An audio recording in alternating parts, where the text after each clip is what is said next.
berkunjung ke kediaman klan Shin. Selamat datang untuk kalian semua. Nah, mengapa kau tidak memberitahu aku bahwa mereka akan datang? Jadi aku bisa meminta untuk menyiapkan sesuatu untuk dimakan saat kalian semua datang. Shinji sedikit memarahi Xintian. Xintian hanya bisa tersenyum tak berdaya sambil menggaruk kepalanya dengan bodoh. Ini bukan salahnya, karena Fei Hung dan yang lainnya ingin ikut secara tiba-tiba ke kediaman mereka. Pipitsi, saudari Wanying. Lingxi mendekati Shinji dan memeluknya dengan hangat. Shinji sudah seperti ibu kedua baginya, tidak hanya untuknya tetapi juga untuk Lingyan. Shinji juga memeluk Lingxi dengan cinta dan kelembutan juga. Shin Wanying mengangguk dan tersenyum pada Lingxi ketika mereka saling memandang. Si kecil, kupikir kau sudah melupakanku karena kau sudah memiliki calon suamimu. Shinji tersenyum dengan main-main, membuat Lingxi tersipu malu karena bahagia. Shinji melihat ini dan merasa bahagia untuknya saat dia berpikir. Si kecil tampaknya terlihat jauh lebih cantik dan berwajah sangat cerah sekarang. Bibizi, Lingyan mendekat dan menyapa Shinji dengan senyum bahagia juga. Bagaimana kabarmu, Yan kecil? Shinji juga tersenyum pada Lingyan. Baik, Bibi. Kami baik-baik saja. Terima kasih telah terus mendukung kami dalam segala hal yang kami butuhkan. Lingyan berterima kasih kepada Shinji dengan sangat tulus. Ibumu memintaku untuk menjaga kalian berdua. Dan bahkan jika dia tidak memintaku, aku akan tetap menjaga kalian. Shinji menanggapi dengan suara lembut dan penuh kasih. Keluarga Shin telah mendukung mereka sejak orang tua mereka meninggal. Tampaknya Ibu Lingyan telah meminta Shinji untuk merawat anak-anaknya sebelumnya jika sesuatu terjadi, yang diterima Shinji tanpa ragu-ragu. Fei Hung tetap tinggal dan kemudian menurunkan Huan Yin dari bahunya dan berjalan bersamanya ke arah Shinji. Bibi, Huan Yin menyapa Shinji dengan senyum lebar. Hei, Yin kecil, betapa cantiknya dirimu. Shinji segera memeluk Huan Yin dan meletakkannya di pangkuannya.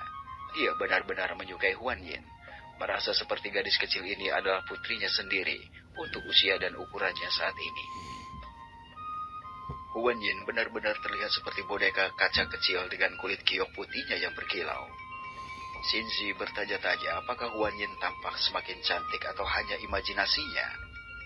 Kulit Huan Yin tampak lebih bersinar tidak seperti hari sebelumnya ketika mereka tinggal bersamanya. Huan Yin tertawa bahagia saat dia merasakan kasih sayang dan cinta yang disampaikan Shinji kepadanya.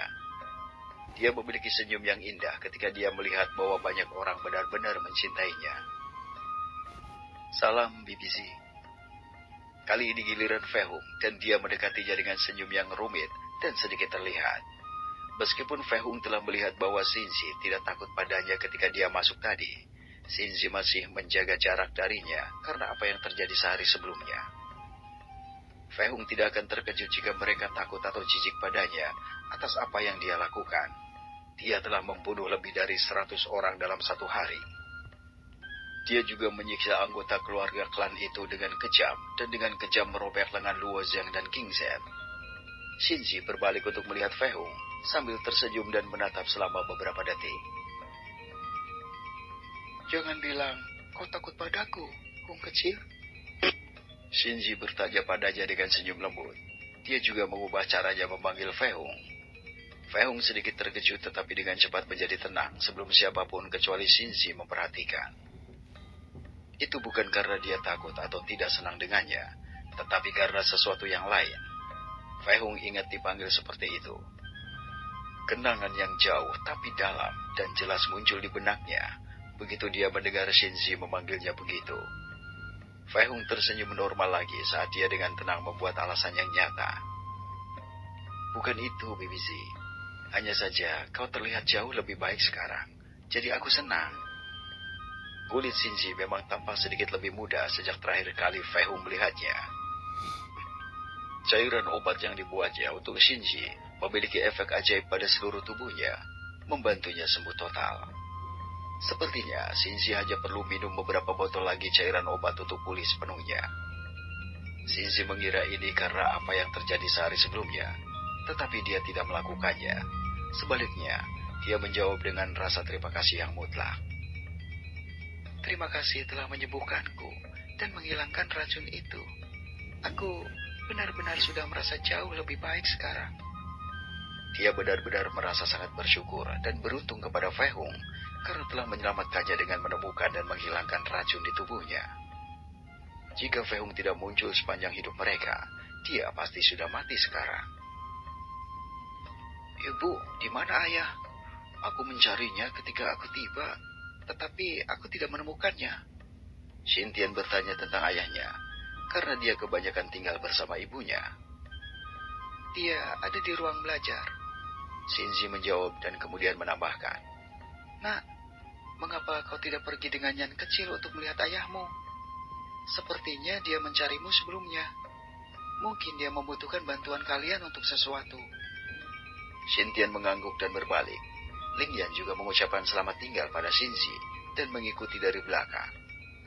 Fei Hung lalu memperluas indera spiritualnya ke seluruh kediaman keluarga Shin dan menemukan Shin Wei di sebuah ruangan yang luas. Dia sedang membaca beberapa buku sambil menulis beberapa hal di buku lain setelah membaca beberapa bagian. Yinar, kau lapar? Shinji bertanya pada Huan Yin yang ada di pangkuannya.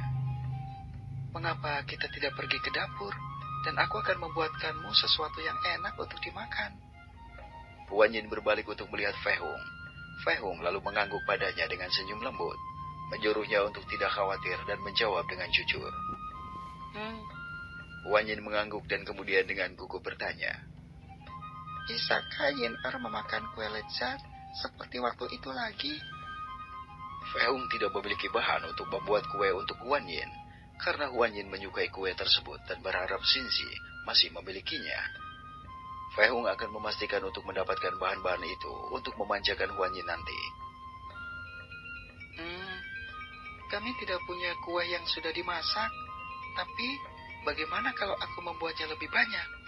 Aku yakin kau akan lebih menyukainya saat baru dibuat. Shinji berdiri dengan Huan Yin di tangannya dan kemudian berkata kepada Ling Shi. Mengapa kau tidak ikut dengan kami, Shi kecil? Kita akan menunjukkan kepada Yin kecil cara menyiapkan kue. Tidak apa-apa, Bibi. Ling Shi melihat ekspresi Shinji dan mengerti apa yang dia lakukan. Dia lalu memandang Shin Wanying dan tersenyum bahagia padanya. Shinji mengangguk kepada Ling Shi dan berkata kepada Fei Hung. Hung kecil, mengapa kau tidak menunggu kami di sini setelah membuat kue? Kau dapat menemani putriku, dan kami akan siapkan membuat kue dan menyelesaikan semuanya untuk semua orang. Shinji menunjukkan senyum keterlibatan kepada Fei Hung, dan tanpa menunggu jawabannya, dia berjalan keluar kamar itu dengan Huan Yin dan Ling Shi, kemudian menutup pintu, meninggalkan Fei Hung dan Shin Wanying berdua. Melihat hal ini, Fei Hung hanya bisa tersenyum kecut di dalam hati ketika dia melihat rencana kecil Shinji untuknya. Fei Hung lalu berbalik untuk melihat Shin Wanying yang entah bagaimana menatapnya dengan dingin sejak dia datang.